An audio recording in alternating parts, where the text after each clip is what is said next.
अगर आपने कोई इन्वेस्टमेंट किया है और वो स्टॉक आपके परचेजिंग प्राइस से नीचे है या बहुत ज़्यादा गिर गया है तो अब क्या करना चाहिए, आइए समझते हैं। पहले तो अगर 2023 के बुल रन में अगर वो स्टॉक अभी भी आपके परचेस प्राइस से नीचे है तो इसका मतलब ये है कि आपको अपनी स्ट्रेटजी को डिफाइन करनी चाहिए। इतने बुल रन के बाद भी अगर आप ऐसे स्टॉक में फंसे हुए हैं जिसमें अभी भी आपको नेगेटिव रिटर्न दिखा रहा है तो इसका मतलब ये है कि वो स्टॉक या तो उस कैटेगरी में आता है जिस कैटेगरी के स्टॉक्स अभी तक चले नहीं हैं, यानी कि फार्मा, केमिकल या आईटी, या फिर ये स्टॉक वैसा स्टॉक है जिसमें आपने बहुत हाई प्राइस पे उसको परचेस कर लिया है। इन आइदर केस आपको ये समझना पड़ेगा कि ये जो स्ट्रैटेजी जिस स्ट्रैटेजी से आपने इन्वेस्ट किया है वो नहीं चल रही है और इसके ऊपर काम करने की ज़रूरत है। सेकेंड इम्पॉर्टेंट थिंग जो आपको करना है वो है कि इस लॉस को अभी कैसे बुक करें। इक्विटी मार्केट में इन्वेस्ट करने से हम लोग ये समझते हैं कि हर एक इंडिविजुअल इन्वेस्टमेंट जो है वो स्टैंड अलोन इन्वेस्टमेंट नहीं है, वो कंसोलिडेटेड इन्वेस्टमेंट है। लेकिन एज एन इन्वेस्टर हम लोग उसको हमेशा स्टैंड अलोन इन्वेस्टमेंट ही मानते हैं। As an example, let's say आपने कोई स्टॉक खरीदा और वो 100 रुपये पे आपने खरीदा, 100 रुपये के बाद वो गिरते गिरते लेट्स से 80 रुपया हो गया। और एक दूसरा स्टॉक आपने खरीदा जिसमें आपने लेट्स से 500 रुपये पे खरीदा और वो बढ़ते बढ़ते 600 रुपया हो गया। एक में 20% का लॉस है, दूसरे में 20% का प्रॉफिट है।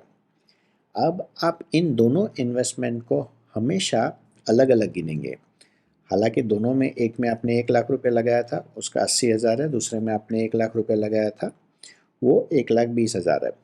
अब आप अगर प्रॉफिट बुक करना चाहते हैं या लॉस बुक करना चाहते हैं तो you will always look at it as कि भाई 1 लाख में मेरा 20,000 का प्रॉफिट है और दूसरा मेरा जो है वो 1 लाख हो जाएगा, उसको मैं होल्ड करता हूँ और जनरली हमने 1,20,000 को प्रॉफिट बुक कर लेते हैं।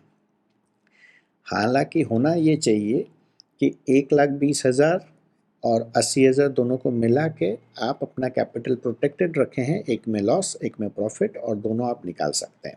इसका मतलब ये हुआ कि अपने स्टॉक मार्केट को ऑलवेज फ्रेगमेंटेड या एज अ होलिस्टिक नहीं देखते हैं, अपने उसको हर एक सेगमेंट को देखते हैं। यानी कि आपका portfolio no profit no loss पे था, अगर आपको बुक आउट करना था प्रॉफिट और लॉस दोनों को इक्वेट करके आप निकल जा सकते थे, लेकिन जनरली आदमी ऐसा नहीं करता है। इन इन डिफरेंट सिचुएशन आदमी क्या करेगा कि भाई 1,20,000 का प्रॉफिट हुआ, 1,20,000 प्रॉफिट लेके वो 80,000 में वापस से इन्वेस्ट करता है ताकि वो भी प्रॉफिट हो जाए। और अब वो 1,000 रुपये प्लस 80 रुपये, एंड वो उसको चाहता है कि अब 90 रुपये पे उसको निकाले ताकि उसको लॉस ना हो। यानी कि he is looking at both the stocks differently और उसको होलिस्टिक नहीं देखता है। आप जब उसको होलिस्टिक देखेंगे कि भाई एक इन्वेस्टमेंट प्रॉफिटेबल है, एक इन्वेस्टमेंट लॉस है, और दोनों को अगर मैं क्लब करके निकल सकता हूँ तो मैं निकल जाऊँ। अज्यूमिंग मेरे को प्रॉफिट भी बुक करना है और लॉस वाले में I am not sure about the fundamentals और वेदर इट विल रिकवर और नॉट। लेकिन आदमी क्या करता है, प्रॉफिट बुक कर लेता है और लॉस में वो और ज़्यादा इन्वेस्ट करता है ताकि वो 90 रुपये पे निकाले। यानी कि वो मनी को स्टॉक के नाम के ऊपर डिसाइड करता है कि भाई 1 लाख प्लस 80,000, अब 1,80,000 मेरा उसमें लगा हुआ है, मेरा 90 का एवरेज हो गया, now I will sell it at 90। But वो ये नहीं सोचता है कि 1 लाख प्लस दूसरे किसी कंपनी में अगर मैं उस 1 लाख को डालूँ, अब वो उसमें 20,000 पड़ता है तो मैं दोनों को निकाल लूँ, ये नहीं सोचता है। ये सोच इम्पॉर्टेंट है और इस सोच को आपको बदलनी पड़ेगी। नेक्स्ट इम्पॉर्टेंट थिंग ये है कि आप जब किसी भी पोजीशन में लॉस में है तो ये समझना बहुत इम्पॉर्टेंट है कि लॉस में क्यों है। क्या बिजनेस के फंडामेंटल्स में कुछ फ़र्क है, आपने हाई प्राइस पे ले लिया है, बिजनेस का ग्रोथ गोइंग फॉरवर्ड कुछ कम है ज़्यादा है, क्यों आपकी जो प्राइस है उस प्राइस के नीचे वो ट्रेड कर रहा है। अगर the reasons are more technical और मार्केट सेंसिटिव इन नेचर तो उसको एवरेज किया जा सकता है क्योंकि fundamentals of the business are good. But in most of the cases business के फंडामेंटल्स खराब हो चुके हैं अब, लेकिन इन्वेस्टर ये होप कर रहा है कि उसका प्राइस वापस आ जाएगा। तो अगर होप आपकी स्ट्रेटजी है to invest in a company या to convert a loss making position into a profit making position, तो वो आपकी स्ट्रेटजी नहीं होती है। थर्ड और सबसे इम्पॉर्टेंट चीज़ कि आप अगर अपने लॉस को बुक करते हैं और उसके साथ प्रॉफिट को एडजस्ट करते हैं तो आपका टैक्सेशन जो है उसमें आपको काफ़ी फ़ायदा हो जाता है। एज एन एग्जांपल, अगर आप लॉन्ग टर्म कैपिटल ही long term capital tax long term capital gains tax ही अप्लाई होता है, तो लेट्स से आपने अगर 10 लाख रुपए लगाया है और उसका 11 लाख या 12 लाख हो चुका है, तो 1 लाख तो फ्री है, लेकिन 1 लाख के ऊपर आपको 10,000 टैक्स भरना है। अगर किसी और इन्वेस्टमेंट से आप सिर्फ उस लॉस को बुक कर लेते हैं 1 लाख, तो आपका ये 10,000 ऑलरेडी जो टैक्स भरने का है वो बच जाता है, यानी कि you have effectively booked a loss of only 90,000।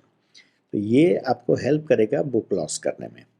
Loss book करना काफ़ी डिफ़िकल्ट है, and if you have difficulty in booking the losses, adjust it with profits. अगर कोई प्रॉफिट्स हैं उसको आप बुक कीजिए और उसी दिन उसी के साथ आप लॉस बुक कीजिए, तो क्या होगा, आपको लगेगा नहीं कि आपने लॉस बुक किया है, आपको लगेगा कि आपने no profit no loss situation में से निकल आए हैं। हाँ, ये होता है कि जब आप लॉस होता है और उसको लॉस को एवरेज करते हैं और फिर वो ऊपर आता है, तो आप उसको नो प्रॉफिट नो लॉस में नहीं निकालते हैं, फिर आप होप करते हैं कि मेरे को 5-10% और मिल जाए, and then what happens is वो ऊपर से वापस से गिर भी जाता है। इसलिए एवरेज अगर करना है तो never do it in a loss making position, unless आपने ये प्री डिटरमाइन करके रखा था कि मैं 50% अभी डाल रहा हूँ या 30% अभी डाल रहा हूँ, 30% गिरेगा तो फिर से डालूंगा। अगर आपका वो प्री डिफाइंड या प्री डिटरमाइंड है तो लॉस में एवरेज करना बनता है। अगर वो प्री डिटरमाइंड नहीं है एंड इसीलिए आप लॉस को एवरेज कर रहे हैं क्योंकि आपको लॉस हो रहा है, then that should be always avoided.